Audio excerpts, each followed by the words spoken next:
नमस्कार, मैं हूं आपके साथ सारा चौहान। विदेश की खबरें आप देख रहे हैं और ह्यूस्टन से लाइव बुलेटिन लेकर एक बार फिर मैं आपके सामने हाजिर हूं। इस पूरे सप्ताह, इस पूरे वीक कौन कौन सी खबरें दुनिया भर में छाई रही, इस बुलेटिन में दिखाएंगे। सबसे पहले हम बात करेंगे भारत के प्रधानमंत्री नरेंद्र मोदी की, जो कि दक्षिण अफ्रीका के दौरे पर हैं। 3 दिवसीय दौरा है, जहां पर वो G20 सम्मेलन में हिस्सा ले रहे हैं। सभी जो विशेष सत्र हैं उसमें वो हिस्सा लेंगे और भारत का दृष्टिकोण इस इंटरनेशनल मंच पर रखेंगे। ये पहली बार हो रहा है जब G20 सम्मेलन दक्षिण अफ्रीका में होगा। देखिए स्पेशल रिपोर्ट। भारत के प्रधानमंत्री नरेंद्र मोदी आज से 3 दिवसीय दक्षिण अफ्रीका दौरे पर रवाना हो गए। ये यात्रा कई मायनों में बेहद महत्वपूर्ण मानी जा रही है, क्योंकि यहां आयोजित हो रहे G20 शिखर सम्मेलन में प्रधानमंत्री भारत का दृष्टिकोण वैश्विक नेताओं के सामने रखेंगे। प्रधानमंत्री मोदी 22 और 23 नवंबर को G20 शिखर सम्मेलन के सभी प्रमुख सत्रों में हिस्सा लेंगे। ये सम्मेलन वैश्विक अर्थव्यवस्था, जलवायु परिवर्तन, विश्व शांति और विकास जैसे अहम मुद्दों पर केंद्रित है। G20 बैठकों के अलावा प्रधानमंत्री मोदी छठे IBAS शिखर सम्मेलन भारत, ब्राजील और दक्षिण अफ्रीका में भी हिस्सा लेंगे। IBAS प्लेटफॉर्म विकासशील देशों के बीच सहयोग बढ़ाने और अंतर्राष्ट्रीय मंच पर उनकी सामूहिक आवाज को मजबूत बनाने का काम करता है। दक्षिण अफ्रीका में प्रधानमंत्री मोदी का ये दौरा भारत की वैश्विक भूमिका को और मजबूत करने के अहम अवसरों में से एक माना जा रहा है। अगले 3 दिनों में होने वाली बैठकों, सत्रों और द्विपक्षीय मुलाकातों पर दुनिया की नजरें टिकी हैं। और अब मैं आपको ले चलती हूँ नेपाल के बारा में फिर से प्रदर्शन शुरू हो चुके हैं और ये प्रदर्शन लगातार उग्र होते जा रहे हैं। केपी ओली की पार्टी से वहां के युवा लगातार टक्कर ले रहे हैं। जी हाँ, कई हिस्सों में प्रदर्शन देखने को मिल रहे हैं, तनाव लगातार बढ़ता जा रहा है, या फिर ये कहें कि पूरे देश में, जी हाँ, नेपाल में तनाव की स्थिति बनी हुई है। देखिए नेपाल से ये स्पेशल रिपोर्ट। नेपाल एक बार फिर युवा आंदोलन की आग में घिरता दिख रहा है। जनजी आंदोलन दोबारा भड़क उठा है और इस बार इसका केंद्र बना है बारा, जहां रविवार को सेमरा एयरपोर्ट के बाहर जोरदार विरोध प्रदर्शन देखने को मिला। आंदोलनकारियों का गुस्सा सीधे तौर पर UML नेता महेश बस्नेत के खिलाफ है। दरअसल महेश बस्नेत पर आरोप है कि उन्होंने पहले हुए जनजी आंदोलन के दौरान पूर्व प्रधानमंत्री KP शर्मा ओली का खुलकर समर्थन किया था। यही बयान और राजनीतिक रुख युवाओं के गुस्से की जड़ माना जा रहा है। स्थानीय युवाओं का कहना है कि आंदोलन उनके अधिकारों और राजनीतिक पारदर्शिता के लिए है और किसी भी नेता द्वारा उनका विरोध करना या आंदोलन को कमजोर करना भी बर्दाश्त नहीं करेंगे। फिलहाल स्थानीय प्रशासन ने हालात नियंत्रित करने के लिए अतिरिक्त सुरक्षा बल तैनात कर दी है।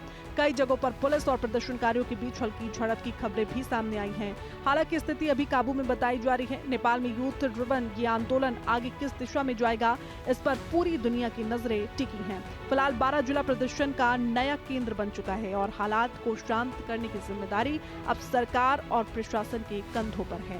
ब्यूरो रिपोर्ट, हिंदी खबर। रूस और पश्चिम के बीच तनाव अब सिर्फ चेतावनी भर नहीं है, बल्कि खुले टकराव की तरफ बढ़ता।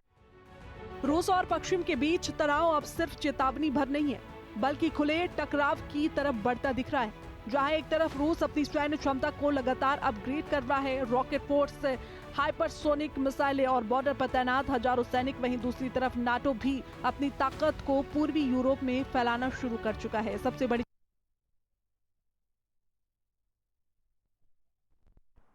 और अब बात करते हैं डोनाल्ड ट्रंप जूनियर की, जो कि भारत के दौरे पर हैं। भारत पहुंचने पर उन्होंने ताजमहल का दौरा किया। ताजमहल जब वो पहुंचे तो यहाँ पर वो करीब 1 घंटे रुके। उनके आने की वजह से यहाँ पर सिक्योरिटी को काफी टाइट किया गया था।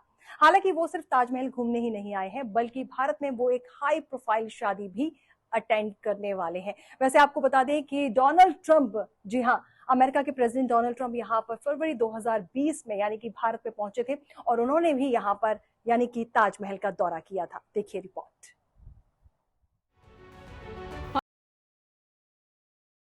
जूनियर ने कड़ी सुरक्षा के बीच आगरा में दीदार किया। वह अकेले ताजमहल देखने नहीं पहुंचे थे, उनके साथ उनकी पत्नी ही मौजूद थी। दोनों ने एक साथ मिलकर शाहजहां और मुमताज की मोहब्बत की निशानी का दीदार किया। जूनियर ट्रंप ताज की खूबसूरती के कायल नजर आए और ताज के साए में परिवार के साथ फोटोशूट भी कराया। परिवार संग ताज का दीदार करने पहुंचे जूनियर ट्रंप वहां करीब 45 मिनट तक रुके। इस दौरान उन्होंने न सिर्फ ताजमहल की खूबसूरती को देखा बल्कि उनका इतिहास भी जाना। ट्रंप परिवार से वो ऐसे पहले शख्स नहीं हैं जो आगरा ताजमहल देखने पहुंचे हैं। साल 2020 में अमेरिका के तत्कालीन राष्ट्रपति डोनाल्ड ट्रंप अपनी पत्नी मेलानिया ट्रंप के साथ ताजमहल देखने पहुंचे थे। उस दौरान उनकी बेटी इवांका ट्रंप और दामाद जैरेड कुशनर भी उनके साथ मौजूद थे। उस समय आगरा में उनका ऐतिहासिक स्वागत हुआ था और शहर को खास तरह से सजाया गया था। ब्यूरो रिपोर्ट, हिंदी खबर। और अब मैं आपको ले चलती हूँ अमेरिका के शिकागो में इंडियन एम्बेसी ने एक खास कार्यक्रम का आयोजन किया। इस कार्यक्रम का नाम था जनजातीय गौरव दिवस। और इतना ही नहीं, जो बड़े भारतीय संगठन हैं उनको भी इस बड़े कार्यक्रम का हिस्सा बनाया। जी हाँ, भारत के जनजातीय नायकों के साहस, संस्कृति और योगदान को इस कार्यक्रम में सम्मानित किया गया। इस आयोजन का मुख्य उद्देश्य भारत के बहादुर जनजातीय स्वतंत्रता सेनानियों की स्मृति को समर्पित 15 नवंबर को मनाए जाने वाले जनजातीय गौरव दिवस के महत्व पर प्रकाश डालना था, जिसे भारत सरकार ने मान्यता भी दी है। ये कार्यक्रम नेशनल इंडिया हब शॉम्बेक, इलिनॉय में आयोजित किया गया। एम्बेसी ने इस कार्यक्रम के आयोजन के लिए छत्तीसगढ़ की एनआरआई एसोसिएशन यानी NACHA बिहार और Jharkhand association of Midwest friends of Madhya Pradesh, उत्तरी अमेरिकी मणिपुर एसोसिएशन और the Odisha society of America जैसे संगठनों से भी मदद ली। इस आयोजन के जरिए जनजातीय स्वतंत्रता सेनानियों की विरासत, विशेष रूप से भगवान बिरसा मुंडा के योगदान और जल, जंगल और जमीन के महत्व पर प्रकाश डाला गया। ये आयोजन 2024-25 को भगवान बिरसा मुंडा की 150वीं जयंती के उपलक्ष्य में मनाए जा रहे हैं। नमस्कार, मेरे साथ में है हमारे consul general doctor Somnath ji Ghosh. We welcome you, आपका बहुत बहुत स्वागत करते हैं। जनजातीय गौरव दिवस, और मेरे साथ में है भगवान बिरसा जी मुंडा, जिनका हम लोग पोर्ट्रेट किए हैं और उनको हार भी चढ़ाए। 150th इनके वे बर्थ एनिवर्सरी है। अभी पिछले ही सप्ताह फ्राइडे को हम आपके साथ थे, वंदे मातरम का हमने 150th एनिवर्सरी किया था। तो ये बात जो है, काफ़ी सारे जो संस्थाएं हैं भारत के, जो स्टेट्स हैं, हमने देखा मध्य प्रदेश है, उसमें छत्तीसगढ़ है, मणिपुर है और झारखंड, बिहार सरकार, ये सब बिहार एंड झारखंड, इन सब ने मिल करके ये आयोजन कॉन्सुलेट के साथ में मना रहे हैं।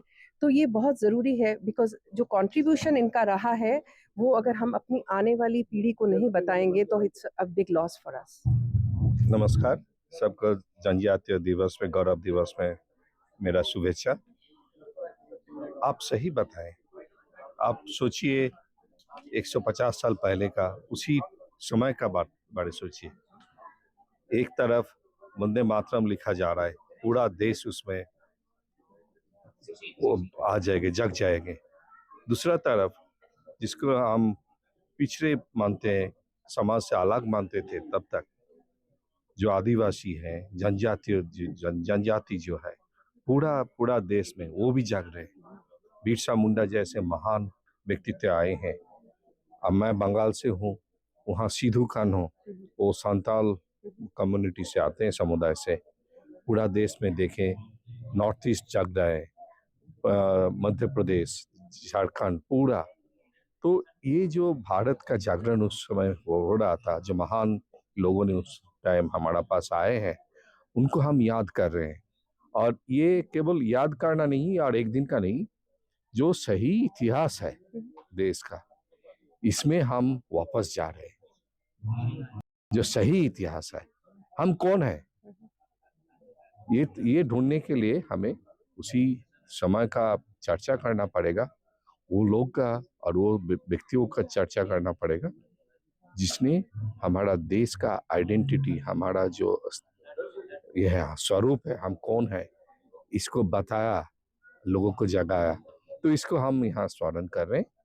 और ये जो यहाँ बिहार झारखंड एसोसिएशन है, मध्य प्रदेश एसोसिएशन है, छत्तीसगढ़ एसोसिएशन है, मणिपुरी एसोसिएशन है, नॉर्थ ईस्ट से मणिपुरी वो काफ़ी यहाँ लोग हैं, हम लोग सब मिलके करने का, ये मनाने का कोशिश कर रहे हैं। जो यहाँ कॉन्सुलेट जनरल ऑफ इंडिया, ये तो है ही, बट उनका साथ हम लोग सब एक साथ करने का प्रयास ले रहे हैं, सभी चीज हम लोग एक साथ करने का प्रयास लेते हैं।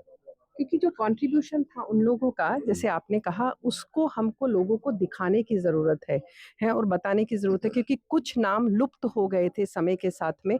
और ये जैसे आपने कहा कि सही इतिहास आप सामने लाने की कोशिश की जा रही है। आपका हमसे बात करने का बहुत बहुत आभार, धन्यवाद। धन्यवाद। ये लुप्त नहीं हो पाया होगा, क्योंकि ये लुप्त होने वाला इतिहास नहीं है। ये आगे आएगा, इसका चर्चा होगा, और ये हमारा इतिहास का अंग है, भारत का अंग है।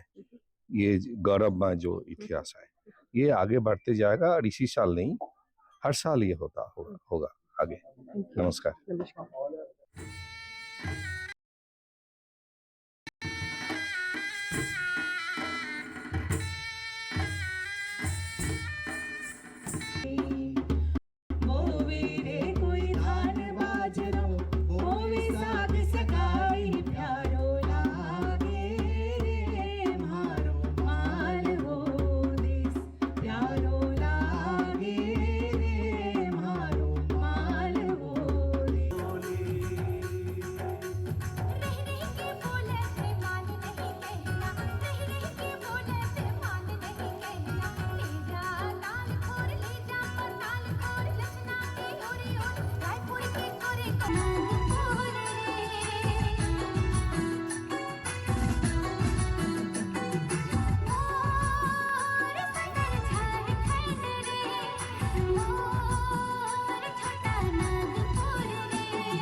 और अब बात करते हैं दुबई एयर शो की। दुबई एयर शो में भारतीय वायुसेना का तेजस फाइटर जेट क्रैश हो गया।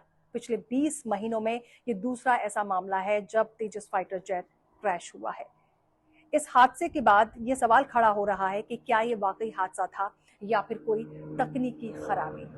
जी हाँ, भारतीय वायुसेना का तेजस फाइटर जेट शुक्रवार को दुबई एयर शो में हवाई प्रदर्शन के दौरान क्रैश हो गया, जिसमें पायलट की भी मौत हो गई। पायलट का नाम विंग कमांडर नमश सयाल था, जो हिमाचल प्रदेश के कांगड़ा जिले के रहने वाले थे। एलसीए तेजस के क्रैश होने के बाद लगातार सवाल खड़े हो रहे हैं कि आखिर ये दुर्घटना कैसे हुई। क्या ये महज एक दुर्घटना है या फिर कोई तकनीकी खराबी वाकई हुई है। घटना के बाद भारत की मेक फॉर द वर्ल्ड नीति को भी बड़ा झटका लग सकता है। चलिए अब आपको ये बताते हैं कि दुबई में ये तेजस फाइटर जेट कैसे क्रैश हुआ।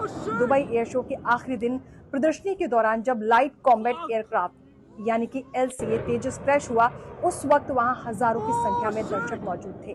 क्रैश का वीडियो देखकर साफ नजर आ रहा है कि लो फ्लाइंग यानी नीचे उड़ान भरने के दौरान पायलट ने अपने विमान को मैनूवर यानी करतब दिखाने की कोशिश की।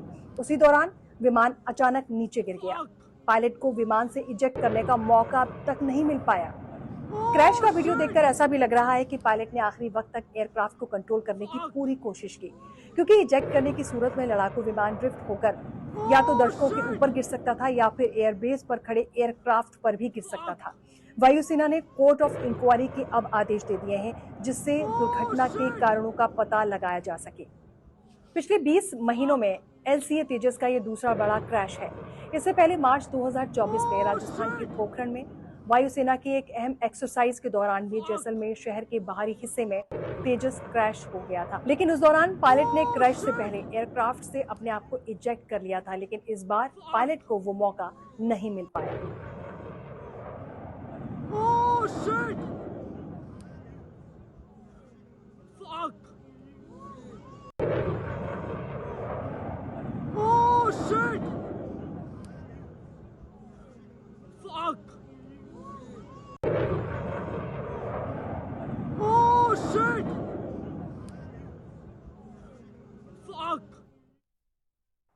और अब मैं आपको ले चलती हूँ बांग्लादेश में 5.7 मैग्नीट्यूड का भूकंप आया और इस भूकंप की वजह से कई लोगों की जानें चली गई और कई लोग घायल हो गए। दहशत का माहौल बन गया। जी हाँ, 6 लोगों की जान गई है जो रिपोर्ट अभी तक आ रही है और 200 से ज्यादा लोग घायल हुए हैं। बांग्लादेश की राजधानी ढाका और आसपास के इलाकों में शुक्रवार सुबह 10:38 पर 5.7 मैग्नीट्यूड का भूकंप आया और इस भूकंप ने भारी तबाही मचा दी। कम से कम 6 लोगों की जान गई है। घायलों की संख्या भी लगातार बढ़ती जा रही है। बताया जा रहा है कि अब तक 200 लोग घायल हुए हैं। वहीं जो लोग घायल हुए हैं उन्हें नजदीकी हॉस्पिटल में एडमिट करवाया गया। भूकंप का केंद्र ढाका से करीब 13 किलोमीटर पूर्व में नरसिंगदी जिले में किलोमीटर की उथली गहराई पर था, जिसकी वजह से झटके बेहद तेज महसूस किए गए। सबसे ज्यादा नुकसान ढाका के पुराने इलाकों में हुआ है। अरमानी टोला में एक 5 मंजिला इमारत की रेलिंग, बांस के मचान और मलबा अचानक गिरने से 3 लोगों की जान चली गई और वजह भूकंप। भूकंप के बाद दहशत का माहौल बन गया। पुराने ढाका के सुतरापुर में एक 8 मंजिला इमारत दूसरी इमारत पर झुक गई, जबकि कालाबागान में 7 मंजिला इमारत खतरनाक तरीके से टेढ़ी हो गई। हालांकि फायर ब्रिगेड का कहना है कि ये इमारतें अभी ढहने की कगार पर नहीं हैं। वहीं बरीधारा के आलीशान इलाके में एक घर में भूकंप के बाद आग लग गई। जी हां, इस तरह के कई हादसे इस भूकंप के बाद देखने को मिले हैं। बांग्लादेश में आया भूकंप 5.7 मैग्नीट्यूड का था। जो एक्सपर्ट्स हैं उनका कहना है कि अगर 6 से ज्यादा मैग्नीट्यूड का भूकंप आता तो एक और बड़ी तबाही देखने को मिल सकती है। वहीं एक्सपर्ट्स ये भी कह रहे हैं कि आज का भूकंप बांग्लादेश के लिए एक बड़े खतरे की घंटी है।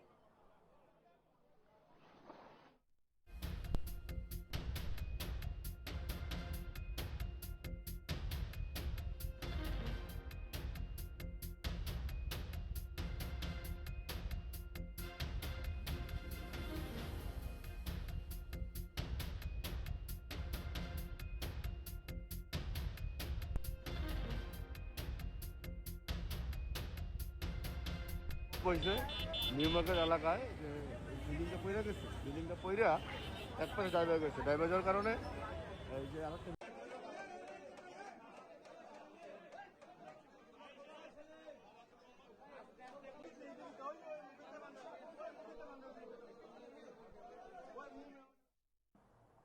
ह्यूस्टन से लाइव बुलेटिन में बस इतना ही। आप देख रहे थे विदेश की खबरें। अगले शनिवार ठीक 5 बजे एक बार फिर मैं आपके सामने हाजिर हो जाऊंगी दुनिया भर की तमाम बड़ी खबरें लेकर। तब तक आप लगातार देखते रहिए हिंदी खबर।